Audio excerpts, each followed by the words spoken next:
आप देख रहे हैं नेट्रिक न्यूज, साहस सच कहने का।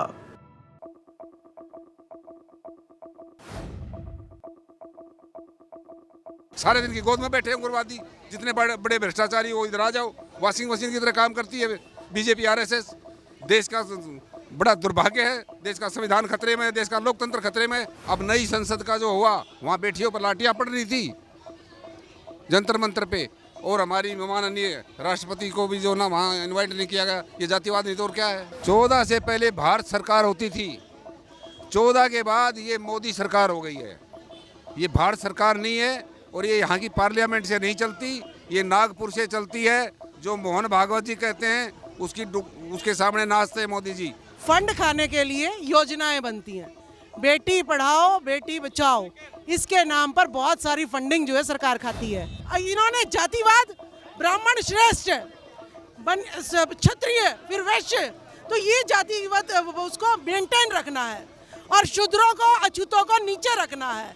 जातिवादी जिसने 400 का केस भी जो है ना इस पे किया हुआ है, उसके बावजूद भी ये अरेस्ट नहीं हो रही है। इसको कौन बचा रहा है, कौन इसके भाई बंधु हैं? तो ये जातिवाद नहीं है तो और क्या है? सर, जब वो चुनाव के लिए आते हैं, जब तो मीठे मीठे लुभावने भाषण देते हैं, लेकिन जहाँ सीट पे बैठे वो दूसरे गुलामी करने लगते हैं दूसरों की। लेकिन हमारे साथी ही उन लोगों में मिले हुए हैं, उन लोगों जो हमारे मनुवादी हैं उनमें जाके मिले हुए हैं, उनका समर्थन करते हैं। अगर हमारा समाज हमारे साथ एक साथ हो जाए तो प्रधानमंत्री तो कह जी हमारे देश की सत्ता हमारे हाथ में आएगी। वीर सिंह जी, बहुजन अधिकार मार्च, डॉक्टर रितु सिंह जिन्हें निष्कासित कर दिया गया, तमाम एलिगेशन लगाए गए, लेकिन अपनी मांगों को लेकर वो 70 से 72वां दिन बताया जा रहा है कि वो धरने पे हो चुका है उनको पूरा।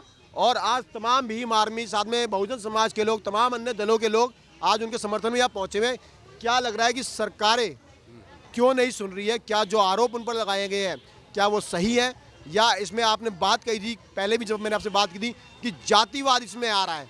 एक तरफ हमारा समाज जो है जातिवाद से बहुत परे उठ चुका है। तमाम लोग कहते हैं जाति पाति का कोई भेदभाव नहीं है, लेकिन अभी भी हमारा देश जो कहते हैं वर्ल्ड क्लास में पहुंच रहा है, लेकिन जाति पर एक बात आती है, जाति है जो जाति नहीं। क्या कहेंगे इस बारे में? सर जय भीम। ये जातिवाद की ही शिकार हुई हैं। इसके ऊपर एलिगेशन लगाए ये प्रिंसिपल दौलत राम कॉलेज की प्रिंसिपल है डॉक्टर सविता राय, और उन्हीं वहीं पे ये जो है ना प्रोफेसर डॉक्टर रितु बच्चों को पढ़ाती थी, उससे बढ़िया अंग्रेजी बोलती है, उससे अच्छे कपड़े पहनती है। तो जो जातिवाद और मनुवाद का कीड़ा प्रिंसिपल के माइंड में घुसा ना, तो उसे ये बर्दाश्त नहीं हुआ कि ये बहुजन समाज की बेटी इतना अच्छा कैसे बोल लेती है। वो अगर 5 मिनट इनके साथ किसी भी मैटर पर डिबेट कर ले, सविता राय भाग जाएगी। ये इतनी काबिल बच्ची है।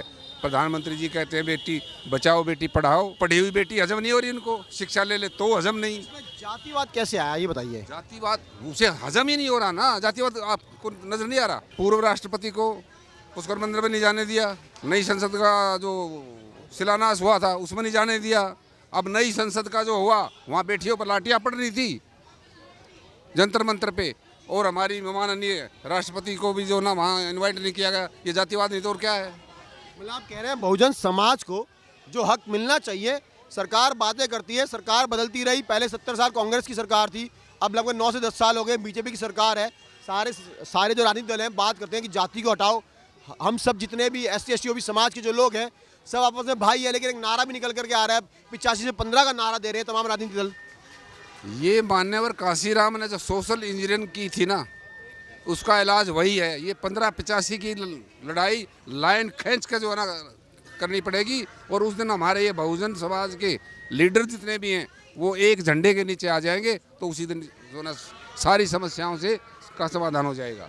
जय भीम। मैं ये कहना चाहूँगा कि हमारे भारत के अंदर करोड़ों करोड़ों लोग जो है अनपढ़ है, जो स्कूल कभी नहीं गए, पढ़ाई कभी नहीं गए। ऊपर से एक महिला जो पहले एक बच्ची थी, लड़की थी, उनको स्कूल भेजना बहुत कठिनाई है, बहुत सारे मुसीबतों का सामना करने के बाद उनको स्कूल भेजे जाते हैं। और इसके बावजूद आज के टाइम में बहुत सारे बच्चियाँ जो है, लाखों बच्चियाँ जो है 5वीं पास करने में पढ़ाई छोड़ दे, बहुत सारे बच्चे 10वीं पढ़ाई छोड़ देते।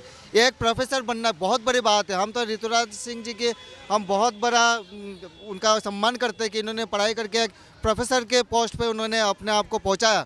इसका बाद इनके खिलाफ षड्यंत्र हुआ ना कोई कार्रवाई, ना कोई इंक्वायरी, ना कोई जांच, सीधा उनके हटा दिया गया एक राजनीति की तरह। तो ये इनके एक महिला के साथ बहुत से बड़ा अन्याय हुआ है और इस तरह के अन्याय जो है बहुत हमारे देश को ले डूबेगा। इसलिए अगर भारत का अगर मजबूत और संविधान के और जो अगर लोगों को अगर समर्पित रह के इस तरीके के अगर आगे आपका मतलब महिलाओं को अगर सशक्त के लिए कानून व्यवस्था न्यायपालिका को सही किया जाए तभी जाके हमारे संविधान के बचाव हो सकता है। जय भीम, जय भारत। ये सरकार जो 14 के बाद आई ना, 14 से पहले भारत सरकार होती थी, 14 के बाद ये मोदी सरकार हो गई है। ये भारत सरकार नहीं है और ये यहाँ की पार्लियामेंट से नहीं चलती, ये नागपुर से चलती है। जो मोहन भागवत जी कहते हैं उसके सामने नाचते हैं मोदी जी, ठीक है। आप संघ को ले आए अब। संघ देश का दुश्मन है। संघ बम बनाने की फैक्ट्री है, संघ उग्रवाद सिखाने की फैक्ट्री है। ऐसे कैसे भी सिंह जी? है ना, क्यों? कितने बम ब्लास्ट हुए थे? वो समझौता एक्सप्रेस में बम ब्लास्ट के मुलजिम कौन है? उसमें आतंकवादियों ने, उसमें मुलजिम कौन है? प्रज्ञा ठाकुर, कर्नल पुरोहित, जो कहते हैं कि मैं दिल से माफ नहीं करूंगा कभी। सारे दिन की गोद में बैठे हैं उग्रवादी। जितने बड़े भ्रष्टाचारी वो इधर आ जाओ। वॉशिंग मशीन की तरह काम करती है बीजेपी आरएसएस। देश का बड़ा दुर्भाग्य है, देश का संविधान खतरे में है, देश का लोकतंत्र खतरे में है। इनको 24 में सारे बहुजन लीडर एक झंडे के नीचे आकर के उखाड़ दीजिए तो देश बचेगा, नहीं तो देश बचेगा नहीं। आप दोबारा गुलाम होने जा रहे हैं। बेटियां पढ़ रही हैं और आगे बढ़ रही हैं, तो जातिवाद क्यों आ रहा है फिर? देखिए, फंड खाने के लिए योजनाएं बनती हैं। बेटी पढ़ाओ बेटी बचाओ, इसके नाम पर बहुत सारी फंडिंग जो है सरकार खाती है। गाय बचाओ राष्ट्रीय पशु है, तो गाय की हालत भी आपने देख रखी है और इस देश में मणिपुर में बेटियों की हालत भी आपने देख रखी है। तो जिस पे योजनाएं बन सकती हैं उसका नाम आगे लिया जाता है, जिसके नाम पे फंडिंग हो सकती है उसका नाम आगे लिया जाता है। आज भी गाय कूड़ा खा रही हैं और आज भी बहन बेटियां जो है नग्न घुमाई जा रही हैं। और डॉक्टर रितु जैसी जो पैदा होने से पहले ही रोजगार में उसका मुंह दबा दिया जाता है। तो ये अगर हमें समर्थ बना देंगे, अगर हमें रोजगार में ला देंगे ये, तो इनकी मुहिम खत्म हो जाएगी। योजनाएं किस पे बनाएंगे? तो इसको जो है योजनाएं बनाएंगे और हमारा उतना ही शोषण करेंगे। इन्होंने जातिवाद, ब्राह्मण श्रेष्ठ, क्षत्रिय, फिर वैश्य, तो ये जातिवाद उसको मेंटेन रखना है और शूद्रों को, अछूतों को नीचे रखना है। लेकिन अब देश में एक नारा बड़ा जमकर गूंज रहा है, 85 में से 15, हर पार्टी यही बात कर रही है। क्या राजनीतिक मुद्दा है क्या ये, या राजनीति के लिए करा जा रहा है? नहीं नहीं नहीं, ये जो है ना ये राजनीतिक मुद्दा है। अब हम पढ़ गए हैं, शिक्षित हो गए, संगठित हो रहे हैं 85 के नाम पर। हमें पता है हम शूद्र हैं, हम अछूत हैं, तो हम इकट्ठे हो रहे हैं।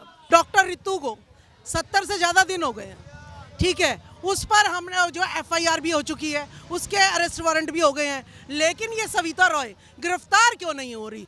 अगर कोई आम मुजरिम जो अगर थप्पड़ भी मार देता है इन लोगों को, तो वो जो है जेल में कुटता भी, पिटता भी और जो है कैद भी हो जाती। लेकिन ये जातिवादी जिसने 420 का केस भी जो है ना इस पे किया हुआ है, उसके बावजूद भी ये अरेस्ट नहीं हो रही है। इसको कौन बचा रहा है? कौन इसके भाई बंधु हैं? तो ये जातिवाद नहीं है तो और क्या है? अगर आप प्रूव करना चाहते हैं, लाओ इस सविता राय को मेरे सामने, मैं थप्पड़ मारती हूँ, देखो मुझे तुरंत अरेस्ट ना कर ले, तुरंत अरेस्ट ना कर लें ये लोग।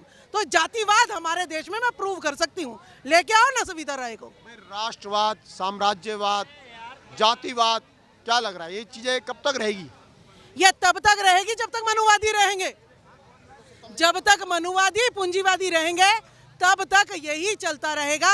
और जब तक इस पर भारत के मूल निवासी SC ST OBC का राज नहीं आता, प्रधानमंत्री उनका नहीं बनता, इनका यूं ही शोषण होता रहेगा। संगठन में फूट है। हमारा संगठन अगर एक हो जाए, गिनती में तो हम 80% 85% बोलते हैं, लेकिन हमारे साथी ही उन लोगों में मिले हुए हैं।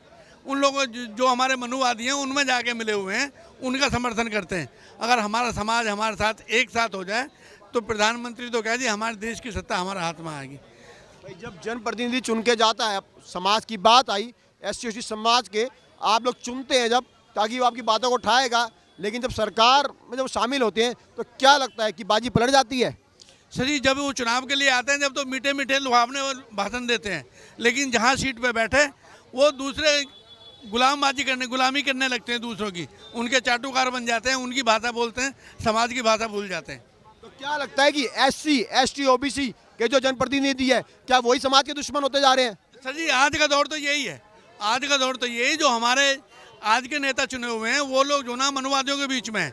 सर जी आज की सत्ता में 130 आदमी SC ST OBC के मेंबर हैं, लेकिन अगर वो एक हो जाएं, एकता के साथ में अगर अपना वापसी ले लें समर्थन, तो सरकार 10 मिनट में गिर जाए और हमारा समर्थन जो ना मजबूत हो जाए। मानवर कांशीराम साहब ने इतना संघर्ष किया 85% जोड़ने की, 85% लोगों को जोड़ने की इतनी बात कही, लेकिन जो इसी बहुजन समाज के ही लोग हैं जिनको शूद्र समाज कहते हैं, उन लोगों ने मानवर कांशीराम जी से पहले नेता बहुत हुए, लेकिन वो अपने आप को कहते हैं सामाजिक है, समाज के लिए काम करते हैं, लेकिन उन्होंने कभी साहब कांशीराम जी का साथ नहीं दिया।